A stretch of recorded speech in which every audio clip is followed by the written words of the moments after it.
मित्रांनो, शरद पवार आणि विकास लवांडे यांच्या अनुषंगाने एक अत्यंत महत्त्वाची अशी पोस्ट रवींद्र पोखरकर यांनी लिहिलेली आहे आणि तुम्हाला सगळ्यांना माहीत असणं गरजेचं आहे. मित्रांनो, मी पुढे त्याचं विश्लेषण करणार आहे. अगोदर पोस्ट पहा. रवींद्र पोखरकर लिहितात, विकास लवांडे आता जेलमध्ये आहेत. आमची यापूर्वी जेव्हा कधी प्रत्यक्ष भेट झाली किंवा फोनवर बोलणं झालं की ते मला म्हणायचे, तुम्हाला माझ्या पक्षाची इतकी ॲलर्जी का आहे? तुम्ही इतका का माझ्या राष्ट्रवादी काँग्रेस पक्षाचा राग करता? मला वाटतं आता त्यांना ते कारण कळलं असेल. नरेंद्र मोदी परदेशामध्ये जाऊन जे काही करतात त्याने आपल्या भारताची प्रतिष्ठा उंचावते असं शरद पवार यांना वाटतं. देवेंद्र फडणवीस हे डॉक्टर नरेंद्र दाभोळकर यांचे वैचारिक वारसदार आहेत असं सुप्रिया सुळे यांना वाटतं.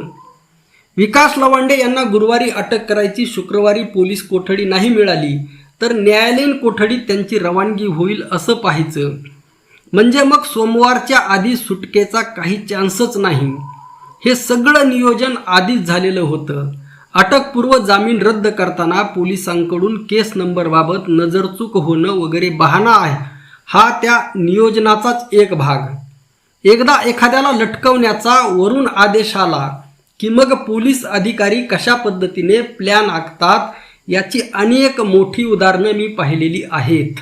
हे लवांडे प्रकरण तर पोलिसांच्या दृष्टीने एकदमच किरकोळ नियोजन आणि त्यातही पुणे पोलीस दल म्हणजे तर काही बोलायलाच नको.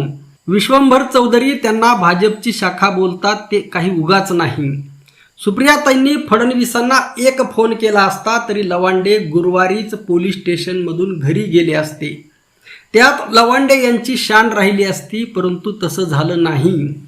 आपली प्रतिष्ठा कोणासाठी पणाला लावायची याचं पवारसाहेब आणि सुप्रियाताईंचे काही ठोकताळे असावेत. लवांडे त्यामध्ये बसत नसावेत. या प्रकरणाच्या निमित्ताने मला 14-15 वर्षापूर्वीची एक घटना आठवली. तेव्हा मी नोकरी करून उरलेल्या वेळामध्ये एका स्नेही मित्राच्या सहकार्याने ठाण्यात लोकल केबलवर एक छोटं न्यूज चॅनल चालवायचो. माझी त्यातील काही उत्तम करण्याची धडपड पाहून एक आमदार सुद्धा आर्थिक मदतीला आले आणि त्यामुळे ते चॅनल मी अधिक चांगल्या पद्धतीने चालवू लागलो. ते मला काही मदत करायचे, मात्र मलाच प्रसिद्धी दे, माझ्याच बातम्या दाखव वगैरे हस्तक्षेप त्यांनी कधीही केला नाही. त्यामुळे मलाच एकदा त्यांच्या वाढदिवसाच्या वेळी असं वाटलं की त्यांच्या मदतीची थोडी परतफेड म्हणून आपण त्यांच्यावर एक छान व्हिडिओ बनवू. त्यात त्यांची वाटचाल दाखवतानाच त्यांच्या पक्षाच्या म्हणजे राष्ट्रवादीच्या नेत्यांचे शुभेच्छा संदेश दाखवू वगैरे वगैरे. त्याप्रमाणे मग मी इथे राज्यातील अजितदादा, जयंत पाटील, छगन भुजबळ आदी काही प्रमुख मंत्री आणि नेत्यांचे शुभेच्छा संदेश मुंबईला जाऊन रेकॉर्ड करून घेतले आणि मग दिल्लीला गेलो. पवारसाहेब दिल्लीत होते, सुप्रियाताई सुद्धा तिथंच होत्या. संजीव नाईक तेव्हा ठाण्याचे खासदार होते. मी थेट त्यांच्याकडे गेलो आणि त्यांना सांगितलं की मी असं असं करतोय, त्यासाठी मला पवारसाहेब आणि सुप्रियाताईंचा छोटासा का होईना परंतु शुभेच्छा संदेश हवा. तिथेच खासदार संजय दिना पाटील भेटले, समीर भुजबळ आणि आणखी काही खासदार भेटले. त्यांचेही संदेश मी रेकॉर्ड केले. खासदार संजीव नाईक यांनी पवारसाहेबांच्या बंगल्यावर फोन करून त्यांच्या सचिवांना सगळं माझ्या समोरच सांगितलं. त्यांनी तिकडून पाठवा असं सांगितल्यावर मी पवारसाहेबांच्या बंगल्यावर पोहोचलो. साहेबांना भेटलो. अगदी थोडक्यात माझी कल्पना सांगितली. राष्ट्रवादी काँग्रेस पक्ष असो किंवा पवार कुटुंब असो, कुणावरही काही टीका झाली की त्या टीकेचा आक्रमकपणे प्रतिवाद करणारे हे आमदार होते. पुरोगामी विचारांची बांधिलकी मानणारे होते. पवार साहेबांची आणि त्यांची जवळीक कायम दिसत आलेली होती. त्यामुळे ते नाही बोलणारच नाहीत असा माझा समज होता, परंतु त्यांच्या उद्गारांनी मला धक्काच बसला. साहेबांनी थेटपणे नकार दिला. मी पुन्हा त्यांच्या सचिवांकडे जाऊन त्यांना विनंती केली, पण त्यांनीही असहाय्यता व्यक्त केली. सुप्रियाताई तिथंच होत्या. मी त्यांना विनंती केली. त्या म्हटल्या, आता आम्ही संसदेत चाललोय, तुम्ही संध्याकाळी या मग पाहू. खरं तर मी मुक्कामाच्या तयारीत गेलो नव्हतो, तरीही नाईलाजाने थांबलो. संध्याकाळी पुन्हा गेलो, परंतु पुन्हा तेव्हाही नकारच मिळाला. मला काहीसा तो धक्काच होता. खासदार संजीव नाईक यांना मी सगळं जाऊन सांगितलं तेव्हा त्यांनाही आश्चर्य वाटलं. शुभेच्छांसाठी नकार देण्याचा अधिकार जरूर त्यांना होताच, त्याबाबत काही वाद नाही. मात्र जो आमदार अतिशय आक्रमकपणे आपल्या पक्षाची बाजू माध्यमामध्ये लोकांमध्ये समर्थपणे मांडतो, त्याच्या वाढदिवसानिमित्त अभिष्ट चिंतनाचे 2 शब्द बोलले असते तर काय नुकसान झालं असतं असा प्रश्न मला पडला. शेवटी नाही साहेब तर तुम्ही तरी 2 शब्द बोला अशी विनंती मी सुप्रियाताईंना केली. मात्र त्यांनीही ते ऐकलं नाही. अखेर दुसऱ्या दिवशी मी निघून आलो आणि जे काही रेकॉर्डिंग आधी केलेलं होतं त्या आधारे माझ्या पद्धतीने मी एक शॉर्ट फिल्म बनवून प्रसारित केली. त्या आमदारांना ती अर्थातच आवडली. हे दिल्लीचं प्रकरण मात्र त्यांना वाईट वाटू नये म्हणून मी त्यांना सांगणं टाळलं. पुढील काळात एकदा ठाण्यामध्ये सुप्रियाताईंची जाहीर मुलाखत होती आणि त्यानंतर काही प्रश्न उत्तरं. त्यात महाराष्ट्रातील वाढत्या जात्यांधर संदर्भात मी काही प्रश्न विचारला होता. त्याला त्यांनी गोलमटोल उत्तर दिलं.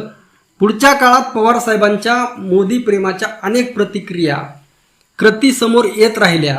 त्यातून मग त्यांच्याविषयी मनातील ॲलर्जी लवांडे यांचा शब्द वाढत राहिली. अजितदादा निदान थेटपणे तरी भाजपच्या साथीला गेले. असो, आता लवांडे जेलमधून बाहेर आल्यानंतर मी त्यांना फोन करणार आहे किंवा कदाचित भेटायला जाईन. त्यांचं त्यांच्या साहेबावरील प्रेम आणि विश्वास पूर्वीप्रमाणेच अबाधित असेल तर मग मी त्यांच्याविषयी सहानुभूती व्यक्त करून निघून येईन.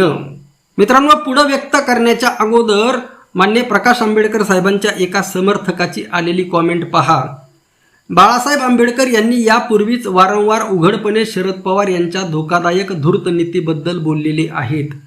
शरद पवार यांचाच कित्ता सुप्रिया सुळे ह्या गिरवत आहेत.